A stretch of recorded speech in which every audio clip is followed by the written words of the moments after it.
आपने क्या हासिल किया इस मोदी नाम के अत्याचारी को वोट देकर?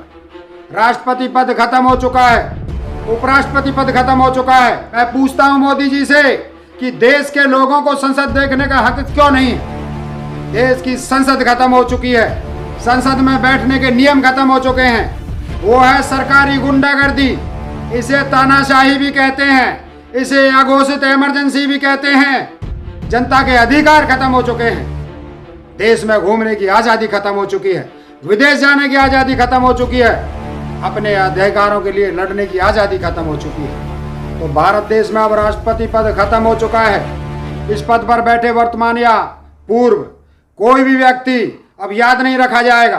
सड़कों पर घसीटा गया, बसों में जानवरों की तरह पटक कर पुलिस स्टेशन ले जाया गया, लेकिन मोदी जी नई संसद के मजे लेते रहे। या फिर राष्ट्रपति आदिवासी है, दलित है, अछूत है, इसलिए नहीं बुलाया? और अपने आसपास भाजपाई नेताओं, आरएसएस के प्रचारकों से जरूर पूछना चाहिए।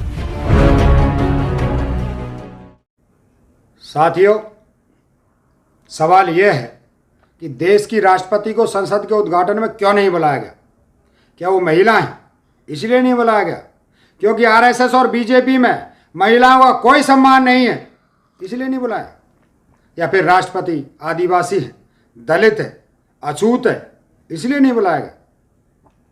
ये सवाल हर नागरिक के मन में है, हर महिला के मन में है, हर दलित, हर आदिवासी के मन में है, आपके मन में भी होना चाहिए। और अपने आसपास भाजपाई नेताओं, आरएसएस के प्रचारकों से जरूर पूछना चाहिए। इस तरह देखें तो भारत देश में अब राष्ट्रपति पद खत्म हो चुका है। इस पद पर बैठे वर्तमान या पूर्व कोई भी व्यक्ति अब याद नहीं रखा जाएगा। ना कोई महिला राष्ट्रपति का सम्मान है, ना कोई आदिवासी का सम्मान है। देश में केवल एक ही आवाज है, एक ही नेता है, एक ही पद है और एक ही नियम है। और ये सब आप अपनी आंखों से देख रहे हैं। कल मत कहना किसी से कि हमें तो पता नहीं था। आप खुद अपनी आंखों से देख रहे हो। राष्ट्रपति पद खत्म हो चुका है, उपराष्ट्रपति पद खत्म हो चुका है, देश की संसद खत्म हो चुकी है, संसद में बैठने के नियम खत्म हो चुके हैं, जनता के अधिकार खत्म हो चुके हैं, देश में घूमने की आज़ादी खत्म हो चुकी है, विदेश जाने की आज़ादी खत्म हो चुकी है, अपने अधिकारों के लिए लड़ने की आज़ादी खत्म हो चुकी है, बेटियों का सम्मान खत्म हो चुका है। चारों तरफ सिर्फ एक चीज बाकी है, वो है सरकारी गुंडागर्दी। जी हाँ, इसे तानाशाही भी कहते हैं, इसे अघोषित इमरजेंसी भी कहते हैं और इसे ही अति भी कहते हैं। ये अति आप देख रहे हो। मोदी सरकार में सिर्फ और सिर्फ झूठ और मक्कारी का राज है। कल आपने देखा दीवार के एक तरफ दुनिया के सबसे बड़े प्रजातंत्र का ढोंगी प्रधानमंत्री लोकतंत्र के गाने गा रहा था और दीवार के दूसरी तरफ हमारी बेटियों पर मोदी सरकार की पुलिस लाठियां बरसा रही थी, उन्हें सड़कों पर घसीट रही थी, गालियां दे रही थी, उनके धरने की जगह को मिटा रही थी और ये सब आप देख रहे थे। कल 28 मई 2023 का दिन इतिहास का एक काला दिन साबित हुआ और ये साबित होना पहले से तय था, क्योंकि जिस संसद की नींव गैर लोकतांत्रिक तरीके से रखी गई उसमें जनता के हित का कोई काम कैसे हो सकता है? आपको याद होगा जब यह संसद बनना शुरू हुई थी तब देश में लॉकडाउन था, मजदूर पैदल चलकर जान बचाते भाग रहे थे, रास्ते में कितने लोग मारे गए, कितने बच्चे मारे गए, बच्चों को सीने से लगाएं, कितनी माए मारी गई, लेकिन संसद का निर्माण नहीं रुका।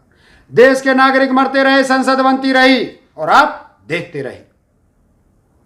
अब आपको सोचना है, जो सरकार सिर्फ झूठ बोलकर हमें बहकाती है, उस सरकार को अब लगातार झूठ और नफरत का कारोबार करते हुए देख रहे हैं।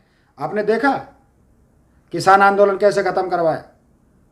झूठ बोला मैं एमएसपी पर, कानून वापस लेंगे, लेकिन स्थगित किया गया। अब किसान कानूनों पर सरकार का एक भी मंत्री बात नहीं करता। मोदी जी गूंगे हो जाते हैं, सिर्फ चुनाव में बोलते हैं किसानों के साथ छल किया और अब किसानों की बेटियों के साथ अन्याय कर रहे हैं। किसानों ने विनती की हमारी जमीनें बचा लो, लेकिन मोदी जी झूठ बोलते रहे, चुनाव लड़ते रहे, एक दिन भी किसान आंदोलन में आने की तकलीफ नहीं उठाई। आखिर में किसानों पर गाड़ियां चढ़ा दी गई, लेकिन मोदी जी झूठ बोलते रहे, चुनाव लड़ते रहे, किसान मरते रहे और मोदी जी हंसी मजाक करते रहे। आज हमारी बेटियां अपनी इज्जत बचाने के लिए विनती कर रही हैं और मोदी जी झूठ बोल रहे हैं, चुनाव लड़ रहे हैं, मन से हंसी मजाक कर रहे हैं। कल हमारी बेटियों को पीटा गया, सड़कों पर घसीटा गया, बसों में जानवरों की तरह पटक कर पुलिस स्टेशन ले जाया गया, लेकिन मोदी जी नई संसद के मजे लेते रहे। जनता को देश की संसद का उद्घाटन देखने का अधिकार नहीं था, सारे रास्ते बंद कर दिए गए। कोई आम आदमी अंदर ना आ सके, कोई किसान अंदर ना आ सके, कोई बेरोजगार अंदर ना आ सके, न्याय मांगती कोई बेटी अंदर ना आ सके। हाथरस उन्नाव की कोई बेटी अंदर ना आ जाए, कोई दलित अपने साथ हुए अत्याचार की शिकायत लेकर अंदर ना आ सके, गाड़ियों के नीचे रौंद दिए गए किसानों के परिवार अंदर ना आ सकें। ये तो दूर, देश की महिला और आदिवासी राष्ट्रपति बताकर जिन्हें खूब प्रचार किया, राष्ट्रपति भवन लाए थे, वो भी अंदर ना आ सके, उपराष्ट्रपति अंदर ना आ सके। ऐसी कैसी संसद है जिसे देखने लोग नहीं जा सकते, इस देश के नागरिक नहीं जा सकते? जिस देशवासियों के पैसे से ये संसद खड़ी की गई है, उन लोगों को भी इमारत देखने का हक नहीं है, उन्हें इस उद्घाटन में शामिल होने का अधिकार नहीं है। मैं पूछता हूं मोदी जी से कि देश के लोगों को संसद देखने का हक क्यों नहीं है? मेरे भाइयों बहनों, हरियाणा, पंजाब, मध्य प्रदेश और उत्तर प्रदेश के किसानों ने आंदोलन में बड़ी भूमिका निभाई। आज हमारी बहन बेटियां सड़कों पर घसीटी जा रही हैं, लेकिन इस मोदी सरकार के खिलाफ आवाज़ उठाने की हिम्मत जनता में बाकी नहीं रही। शायद इसलिए आज आपको, आपके बच्चों को न्याय नहीं मिल रहा, ना सम्मान मिल रहा, ना रोजगार मिल रहा।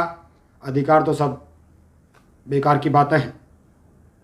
आखिर में खुद से सवाल कीजिए, आपने क्या हासिल किया इस मोदी नाम के अत्याचारी को वोट देकर? जय हिंद, जय जगत।